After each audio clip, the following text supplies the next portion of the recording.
Welcome to Anand Parmar classes. दोस्तों, इसके पहले मैं आप लोगों को आधुनिक भारत में असहयोग आंदोलन पढ़ा चुका हूँ। ठीक है, असहयोग आंदोलन के बाद आज जो अपना लेक्चर रहेगा वो रहेगा स्वराज पार्टी। ठीक, स्वराज पार्टी की स्थापना क्यों हुई, ये पार्टी क्या थी, इसके बारे में विस्तार से पढ़ेंगे।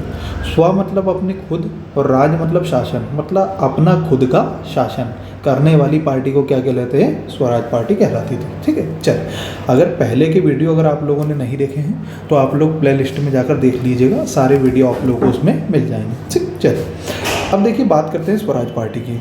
तो स्वराज पार्टी में जो मेन व्यक्ति थे वो थे चित्तरंजन दास। ठीक है, वैसे संस्थापक चित्तरंजन दास और मोतीलाल नेहरू दोनों थे, पर अध्यक्ष थे चित्तरंजन दास और उसके बाद सचिव कौन थे, मोतीलाल नेहरू, और अजमल खां जो थे इसके सदस्य थे। ठीक, चल स्वराज पार्टी की स्थापना क्यों हुई, इसके पीछे का कारण क्या है देखो, समझो। क्या हुआ, स्वराज पार्टी के लोगों ने ये बोला था कि काम करते हैं, अपन जो है विधानसभा के चुनाव में भाग लेते हैं और भाग लेकर अपन जो है उस पार्टी में जीत हासिल करेंगे, और अगर अपनी सीट कंफर्म हो गई या अपन जीत गए तो एक काम करते हैं, उनमें जो भी सरकार नया नया बिल लाएगी भारत के खिलाफ अपन उसमें हस्तक्षेप करेंगे और वो बिल पास नहीं होने देंगे। है ना, इरादा उनका बहुत अच्छा था।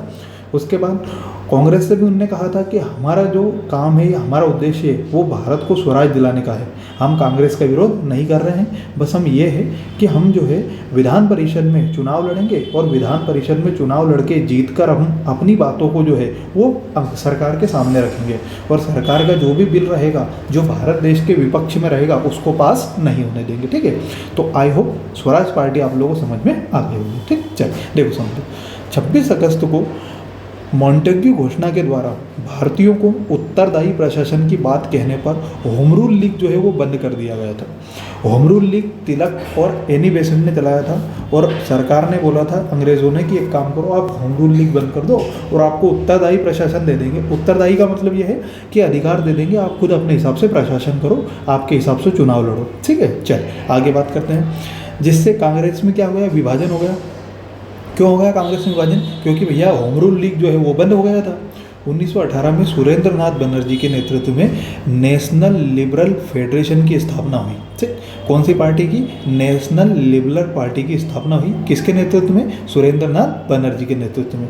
दूसरी ओर 1919 में मॉन्टेग्यू अधिनियम लाया गया जिसके तहत द्विसदनी विधायिका लाई गई तथा प्रांतों में द्वैध शासन लागू किया गया। द्वैध शासन का मतलब क्या था कि दो तरह से शासन के, ठीक है, कितने तरह से बेटा, दो तरह से शासन। मतलब जैसे बंगाल में आप लोगों को जो मैंने द्वैध शासन पढ़ाया था, कब ये पढ़ाया था मैंने आप लोगों को बेटा, बक्सर के युद्ध के बाद 1764 के बाद 1765 में। ठीक है, तो रॉबर्ट क्लाइव ने लगाया था 1765 में। द्वैध शासन का मतलब ये है कि सरकार क्या करती है, जो माथापच्ची के काम है वो तो क्या करती थी, वह राजाओं को दे देती थी और जो पैसे वाले काम थे वो अपने पास रख लेती थी। इसी को द्वैध शासन कहा जाता था। ठीक है, तो प्रांतों में द्वैध शासन लाया गया तथा चित्तरंजन दास और मोतीलाल नेहरू जो है इन्होंने अच्छा एक लाइन छोड़ दी अपन ने, है ना। 1920 में असहयोग आंदोलन किया गया, परंतु चित्तरंजन दास तथा मोतीलाल नेहरू चुनाव में भाग लेकर सरकार के विरोध में कार्य करना चाहते थे। सरकार मतलब अंग्रेज, ठीक है, कांग्रेस नहीं, अंग्रेज। मतलब ये बेटा चित्तरंजन दास और मोतीलाल नेहरू जो है ये चुनाव में भाग लेना चाह रहे थे और ये सोच रहे थे कि हम एक काम करें, अंग्रेजों का जो है बहिष्कार करेंगे या सरकार का बहिष्कार करेंगे चुनाव के द्वारा। मॉन्टेग्यू सुधार के तहत कुल कितनी बार चुनाव हुए, 3 बार। कब कब, तो 1920 में हुए, एक 1923 में हुए और एक 1926 में हुए। ठीक है, वैसे 1922 में हुए थे परंतु 1923 में ये सरकार बनी थी इनकी। ठीक, तो 1922 में, माफ़ कीजिएगा 1920 में कांग्रेस ने जो है वो चुनाव का बहिष्कार कर दिया था। कांग्रेस ने बोला कि हम चुनाव में भाग नहीं लेंगे। अगले 1922 तथा 1926 में स्वराज पार्टी ने क्या लिया बेटा, भाग लिया। ठीक, कब कब, 1922 और 1926। ठीक है, चलिए आगे समझते हैं। 1920 का चुनाव देखो समझो, वैसे कांग्रेस ने इसका बहिष्कार कर दिया है। ठीक, कांग्रेस ने चुनाव का बहिष्कार किया परंतु एक व्यक्ति से, सुरेंद्र नाथ बनर्जी, इनकी पार्टी अभी बताई मैंने, नेशनल लिबरल पार्टी, इसने भाग लिया और इनको सफलता भी मिली और बंगाल विधान परिषद में जो सुरेंद्र नाथ बनर्जी है ये निर्विरोध जीत हुई इनकी, है ना। ये बात समझ में, ये निर्विरोध मतलब ये मान के चलिए कि इनके सामने बेटा कोई खड़े नहीं हुए थे और बंगाल विधान परिषद में जो है इनकी निर्विरोध जीत हुई एवं सार्वजनिक स्वास्थ्य मंत्री बने और सर की उपाधि दी गई इनको। ठीक है, असहयोग आंदोलन के खत्म होने के बाद भारतीय लोग असमंजस में आ गए थे कि 1923 के चुनाव में भाग लें या इस आंदोलन को आगे बढ़ाएं। क्यों? क्योंकि चोरी चोरा कांड 1922 में हो चुका था और उसके कारण गांधी जी ने जो है चोरी ये असहयोग आंदोलन को समाप्त कर दिया था, जिससे उनकी आलोचना भी हुई थी, है ना। आई बात समझ में? बहुत सारे लोगों ने बोला था कि भैया जो गांधी जी है ये मान के चलिए कि दक्षिण के लोगों ने गलती करी और हिमालय तक सजा दे रहे हैं, ये ऐसी बातें कर रही है ना। तो 1923 के चुनाव में भाग लें या नहीं लें, भारतीयों के मन में यह असमंजस था कि या फिर इस आंदोलन को आगे बढ़ाएं। तो उसी समय हकीम अजमल खां के नेतृत्व में एक जांच समिति बनाई गई तथा समिति को भारतीयों की राय जानने के लिए कहा कि भैया भारतीयों की राय जानो कि चुनाव लड़ना है या नहीं लड़ना है। और भैया समिति ने स्वराज पार्टी के समर्थन की बात कही गई। अब भैया जब समिति ने स्वराज पार्टी की बोली तो भैया स्वराज पार्टी तो खुद चुनाव लड़ना चाहती थी, तो चुनाव लड़ेंगे तो भैया विधान परिषद में सीट कंफर्म होगी, तो उससे भारत में क्या आएगा भैया, परिवर्तन। कुछ लोग ये चाह रहे थे कि चुनाव मत लड़ो, तो वो थे अपरिवर्तन, मतलब जिनको परिवर्तन नहीं चाहिए था वो अपरिवर्तन वाले थे और जिनको परिवर्तन चाहिए था वो परिवर्तन वाले थे। तो भारत में कितने प्रकार के गुट बन गए? 2 गुट बन गए, है ना। बिल्कुल विस्तार से डीप में बढ़ाया जा रहा है, आप लोग बने रहिए, ठीक है। तो 2 गुट बन गए हैं, कौन कौन से देखो समझो। एक था परिवर्तनवादी और एक था अपरिवर्तनवादी। परिवर्तनवादी कौन? मतलब जो चुनाव में लेकर परिवर्तन लेना चाहते हैं, तो मतलब चुनाव में हिस्सा लेने वाले को परिवर्तनवादी कहा जाता था और चुनाव में जो हिस्सा नहीं लेंगे उनको अपरिवर्तनवादी कहा जाता था। क्लियर है इतनी बातें? अब परिवर्तनवादी में कौन कौन थे? तो एक तो चित्तरंजन दास थे, एक मोतीलाल नेहरू, अरे तू कहाँ जा रहा भाई, एक मोतीलाल नेहरू थे और एक थे विट्ठल भाई पटेल। तो परिवर्तनवादी में कुछ नाम थे, चित्तरंजन दास, मोतीलाल नेहरू और विट्ठल भाई पटेल। और अपरिवर्तनवादी में कौन कौन थे? तो सरदार वल्लभ भाई पटेल, राजगोपालाचारी और डॉक्टर राजेंद्र प्रसाद। ये लोग थे कि परिवर्तन नहीं चाहिए, हम चुनाव में भाग नहीं लेंगे, ठीक है। आई बात समझ में? चल आगे की बात करते हैं, क्योंकि ये जो व्यक्ति थे ये सारे के सारे, है ना, ये मान के चलिए एक तरह से जो है अहिंसा का मार्ग अपनाते। अहिंसा का मार्ग तो चित्तरंजन दास और मोतीलाल नेहरू भी अपनाते थे, परंतु ये क्या है, पत्रिका के माध्यम से स्वतंत्रता लेने की बात कर रहे थे, ज़्यादा कोई बात नहीं करते थे, ठीक है। 1922 में एक अधिवेशन हुआ जिसका स्थान कहाँ था? गया में, ठीक। और इसमें दोनों प्रस्ताव रखे गए कि भैया परिवर्तन चाहिए या नहीं परिवर्तन चाहिए। तो ये जो पक्ष गया वो अपरिवर्तनवादियों के पक्ष में चला गया, मतलब कि भैया चुनाव में भाग नहीं लेना है, ठीक है। तो इस बात से गुस्सा किसको आया? चित्तरंजन दास और मोतीलाल नेहरू को गुस्सा आया और उन्होंने जो है कांग्रेस से क्या दे दिया? इस्तीफा दे दिया। और 1 मार्च 1923 को जो है इलाहाबाद में खिलाफत स्वराज पार्टी की क्या कर दी? स्थापना कर दी। और जिसके अध्यक्ष कौन बने? चित्तरंजन दास, और सचिव बने मोतीलाल नेहरू। हालांकि जो स्वराज पार्टी है उसकी स्थापना चित्तरंजन दास और मोतीलाल नेहरू दोनों ने करी थी, ये दोनों संस्थापक है उसके, ठीक है। परंतु इसके अध्यक्ष बनाया गया चित्तरंजन दास को और सचिव बनाया गया मोतीलाल नेहरू को। और सदस्य कौन बने? तो विट्ठल भाई और खली कुज्जमा। स्वराज पार्टी के संस्थापक चित्तरंजन दास और मोतीलाल नेहरू। चल आगे बढ़ते हैं। अब स्वराज पार्टी के उद्देश्य क्या क्या थे, मतलब स्वराज पार्टी के लोगों का उद्देश्य क्या क्या था कि भैया हमें क्या क्या चाहिए। तो सबसे पहली बात तो स्वराज प्राप्त करना। स्वराज मतलब स्वतंत्रता प्राप्त करना। इनका एक उद्देश्य था स्वयं का संविधान बनाना, खुद का। चुनाव में भाग लेंगे भैया, परिषद में जाकर सरकार का सहयोग करेंगे, ठीक। अनुचित विधेयक पारित नहीं होने देंगे, मतलब कुल मिला के सरकार अगर कुछ गलत विधेयक पारित कर रही है तो हम उसमें अपनी टांग अड़ाएंगे, ठीक है। रचनात्मक कार्यों में सहयोग, अगर सरकार भारतीयों के लिए कुछ अच्छे कार्य कर रही है तो हम उसका सहयोग करेंगे। और हम सबसे बड़ी बात, हम कांग्रेस के विरोधी नहीं है, हम चुनाव के माध्यम से क्रांति लाना चाहते हैं, बस इनका ये उद्देश्य था, ठीक है। चल आगे बात, कांग्रेस का अधिवेशन 1923 का देख लेते हैं, ठीक। 1923 का जो है एक विशेष अधिवेशन हुआ था जो दिल्ली में हुआ था, जिसके अध्यक्ष थे मौलाना अबुल कलाम आज़ाद। ये कांग्रेस के सबसे युवा अध्यक्ष है और बेटा सबसे लंबा कार्यकाल भी इनका भी ही मिलेगा, है ना। मैं आगे पढ़ाऊंगा आप लोगों को 1940 से 1945 तक, ठीक। इसमें क्या करा, 1923 का जो कांग्रेस अधिवेशन दिल्ली का हुआ था, इसमें स्वराज पार्टी को चुनाव लड़ने की क्या दे दी गई? अनुमति दे दी गई। क्लियर है इतनी बातें, ठीक। चल उसके बाद 1923 का दिसंबर में जो वार्षिक अधिवेशन हुआ वो कहाँ हुआ, काकीनाडा। और काकीनाडा कहाँ है, तो ये है आंध्र प्रदेश में, ठीक।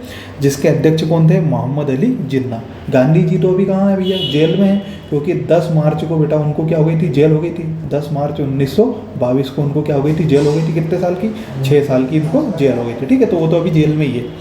इन्होंने, मोहम्मद अली जिन्ना ने कहा कि महात्मा गांधी जो है वो खुदा के क्या है, बंदा है, तथा स्वराज पार्टी को चुनाव की अनुमति दे दी गई कि स्वराज पार्टी से बोले जाओ आप चुनाव लड़ो, ठीक है। चल आगे बात समझो। अब 1923 में भैया चुनाव हुए, जिसमें स्वराज पार्टी ने भी भाग लिया। खुद कांग्रेस ने भाग नहीं लिया था, परंतु कांग्रेस की तरफ से किसने भाग लिया, स्वराज पार्टी ने भाग लिया। स्वराज पार्टी को केंद्रीय विधानसभा में 101 में से कितनी सीट मिली, 42 सीट मिली, तथा उन पर जीत मिली और प्रांतों में भी सफलताएं मिली। प्रांत में भी सफलता मिली और केंद्र में भी सफलता मिली।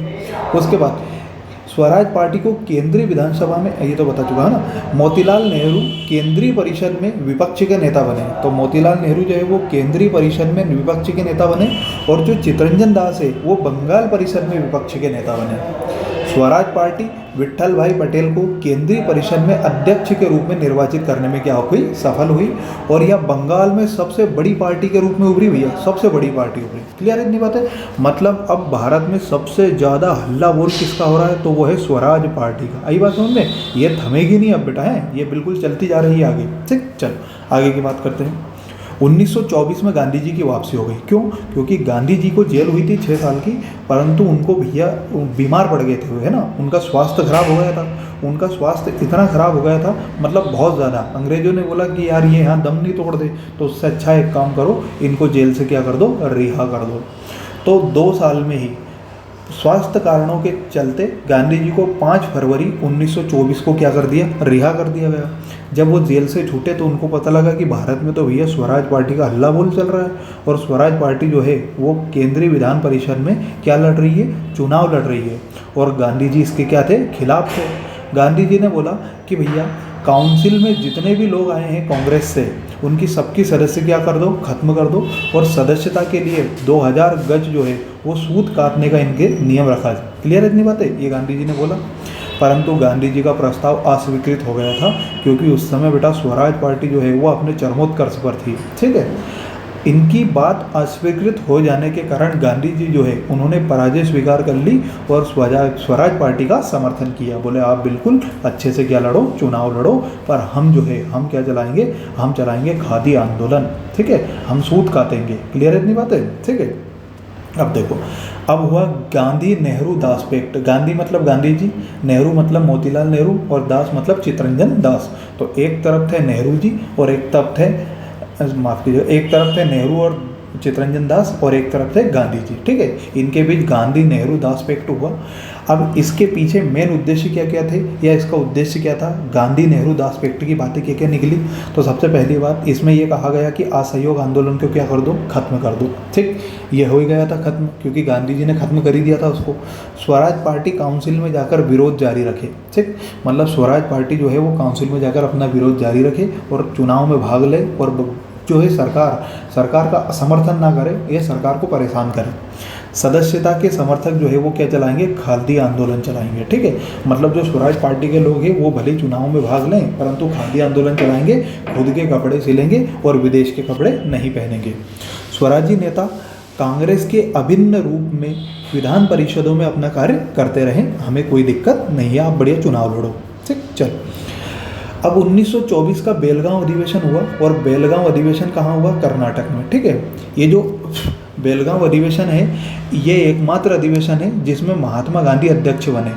कभी भी महात्मा गांधी अध्यक्ष नहीं बने थे, पहली बार अध्यक्ष बने हैं, है ना। मैं भाग लेने की नहीं बोल रहा हूँ, भाग तो बेटा वो 1901 में ले चुके हैं कांग्रेस के अधिवेशन में पहली बार, परंतु पहली बार अध्यक्ष कब बने, तो 1924 के बेलगांव अधिवेशन में। अध्यक्ष थे कौन, महात्मा गांधी। गांधी जी ने अखिल भारतीय चरखा संघ की स्थापना करी, ठीक।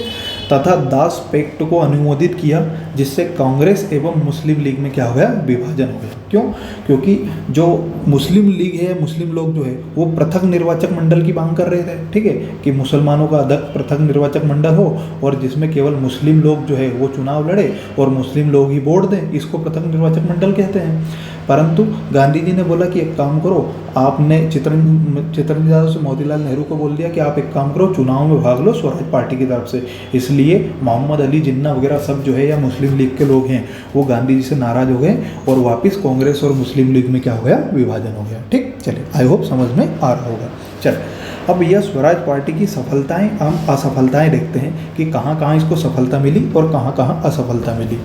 तो प्रारंभ में तो इनको बहुत सफलता मिली और सरकार का जो है इन्होंने भरपूर असहयोग किया। फिर से समझना, कांग्रेस का नहीं बोल रहा हूँ मैं, अंग्रेजों का बोल रहा हूँ। अंग्रेजों का असहयोग किया मतलब अंग्रेजों को परेशान किया। पब्लिक सेफ्टी बिल पास नहीं होने दिया। पब्लिक सेफ्टी बिल क्या है ये मैं आगे पढ़ाऊंगा आप लोगों को क्रांतिकारी आंदोलन में, ठीक है। 1925 में चित्तरंजन दास की क्या हो गई भैया, मृत्यु हो गई, जिससे स्वराज पार्टी जो है वो लड़खड़ाने लगी और इन्होंने अपना पद बदल दिया। इन्होंने क्या करा, पहले ये सरकार के विपक्ष में चलते थे परंतु अब सरकार के लिए काम करने लगी और असहयोग से सहयोग की नीति अपनाने लगी तथा चुनाव में विचारों को क्या नहीं मिली, सफलता नहीं मिली। फिर ठीक है, कई बात समझ। अंग्रेजों ने एक नीति चलाई, फूट डालो और राज करो की नीति, और इसके तहत क्या करा, मोतीलाल नेहरू को बेटा चने के झाड़ पर चढ़ाकर स्क्रीन समिति थल सेना के भारतीयकरण का क्या बना दिया, सदस्य बना दिया और उनको चुप कर दिया गया। एस.बी. तांबे को मध्य प्रांत के गवर्नर की परिषद में क्या बना दिया गया, मंत्री बना दिया गया। अब क्या हुआ भैया, चुनाव तो लड़ रही थी स्वराज पार्टी और उनका दबदबा भी था, परंतु 1929 में एक अधिवेशन होता है जिसको कहते हैं लाहौर का अधिवेशन, और लाहौर के अधिवेशन में वे अध्यक्ष बने थे पंडित जवाहरलाल नेहरू। में आगे पढ़ाऊंगा आप लोगों को। उसमें एक बात रखी गई थी, पूर्ण स्वराज। पूर्ण स्वराज मतलब हमें आधा अधूरा डोमिनियन स्टेट नहीं चाहिए, हमको पूर्ण स्वराज चाहिए। मतलब हम भारतीय जो है वो हम पूर्ण स्वतंत्रता चाहते हैं, हम अंग्रेजों के अब गुलाम नहीं रहेंगे, हमें पूर्ण स्वराज चाहिए। तो भैया स्वराज पार्टी से कहा गया कि हमें अपने को अब पूर्ण स्वराज चाहिए, तो आप लोग चुनाव लड़ो ही मत। क्यों? क्योंकि अपने को तो पूरा देश स्वतंत्र चाहिए और अगर आप चुनाव लड़ोगे तो आप तो अंग्रेजों के अधीन रहते बात काम करोगे। तो भैया जो स्वराज पार्टी है उन लोगों को धीरे धीरे मनाया गया और स्वराज पार्टी के लोगों ने बोले ठीक है हम चुनाव नहीं लड़ते, आप पूर्ण स्वराज की बात कीजिए। तो अंततः 1929 में कांग्रेस के लाहौर अधिवेशन में पूर्ण स्वराज का प्रस्ताव पारित किया गया और 1930 में स्वराजियों ने विधानमंडल का क्या कर दिया गया, बहिष्कार कर दिया गया और इस स्वराज पार्टी का क्या हो गया बेटा, अंत हो गया। ठीक है, तो ये थी आप लोगों की स्वराज पार्टी। आई होप आप लोगों को अच्छे से समझ में आया होगा। Thanks for watching Anand Parmar classes.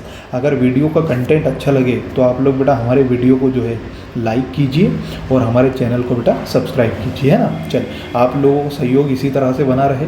इसके अलावा कंटेंट आपको बिल्कुल अच्छे से दे रहे हैं, कहीं भटकने की ज़रूरत नहीं है बेटा, है ना। सारे सब्जेक्ट आप लोगों को बिल्कुल फ्री में पढ़ाए जाएंगे, तो बने रहिए आप लोग। ठीक, मिलते हैं अगले वीडियो में, तब तक के लिए टाटा बाय बाय, धन्यवाद, जय हिंद, जय भारत।